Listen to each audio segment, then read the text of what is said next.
Do you think or feel like walking down the aisle was your dream? Like your dream come true when you walked down the aisle? No, it was not a dream come.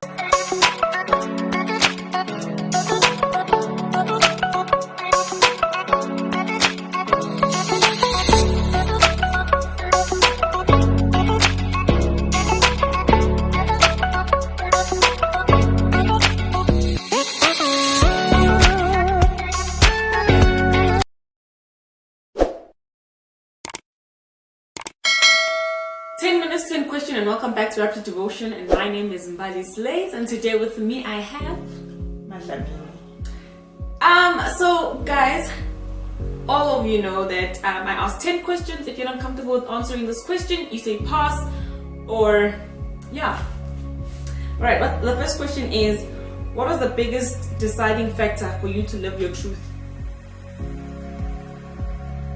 I was tired of suffocating. So I decided to live my truth because suffocation was not good for me anymore. In your journey to self-discovery, what did you realize was your biggest mistake? For the longest time, I lived for my parents. I lived for other people. I failed to live for myself. Seeing as you have children, how would you describe your sexual activity with your male counterparts? Because I mean, you were able to have kids, which means yes, something was done right there. Yes, it was done right, but the million-dollar question is, was it what I wanted? Was it what I enjoyed? And the answer is neither nor there, but I was just living the life that I was expected to live. Hence, I have kids, and I had done things according to the book. Okay. Do you think or feel like walking down the aisle was your dream? Like your dream come true when you walked down the aisle? No, it was not a dream come true for me.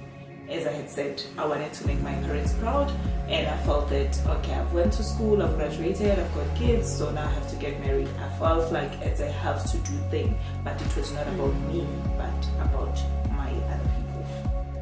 Okay, why did you insist on saying yes to someone that you knew inside which you will never spend the rest of your life with? When I said yes, it's because I thought it was the right thing to do, and I never thought that it's somebody that I wouldn't spend the rest of my life with. I thought, okay, fine, let me just do this, it's gonna work out. But unfortunately for me, it didn't work out. All right. What does your current partner think about being with someone who was in a marriage for 12 years with a male? The question that always popped up was, are you lesbian or are you bisexual? And my answer to her was, I am not bisexual. Yes, I've been with men before, but I am not bisexual because ever since I left my marriage, I've always been with you.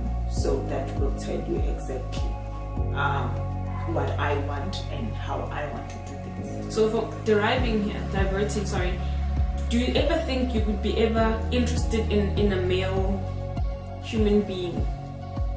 And look at him and say, I mean, you can look at someone and say, yo, you're good looking. Yes. But would you ever look at him and say, yo, if ever, you know, that... No. I don't have that Sabawell kind of, like for my male counterparts, because the space that I'm currently in, it's a space that I've never been into in my entire life, and I'm enjoying this space. If you could turn back the hands of time, how far would you go back, and where would you allow it to take you? I would go back as far back as I was 17, because by then I was aware of what I wanted, but I was scared of coming out and saying, look, this is 1, 2, 3 that is happening, 1, 2, 3 that I prefer. Do you regret ever getting married? I wouldn't say that, and my reason for that is, from my marriage I've got 2 beautiful kids. So if it wasn't for that, I wouldn't have these kids that I have today. Alrighty. Do you think it's better for you to live your truth when you already have children, so that you don't have to actually pay for the bills of making children, the other way, the in vitros, the IVFs, and the blah blah blahs and the blah blah blahs. So do you think it's better for you now because so I don't have to go and make more children for my partner? To be quite honest with you, for me it really doesn't matter whether if I had kids or I had not have kids, because there are other ways. Yes, they are costly, but I'll be going through that journey with somebody that I love, somebody that we're both looking forward to the same thing. So it really doesn't matter. It really doesn't matter. Having kids, yes, it's a blessing.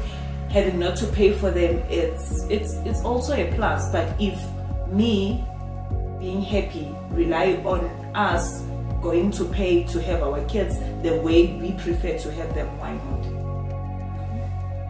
What advice would you give to queer people that are afraid of living their truth? Be yourself. This is your life. You cannot be living somebody else's life, because when you die, your book closes. So whilst your book is open, write your story. Be your own person and don't please people.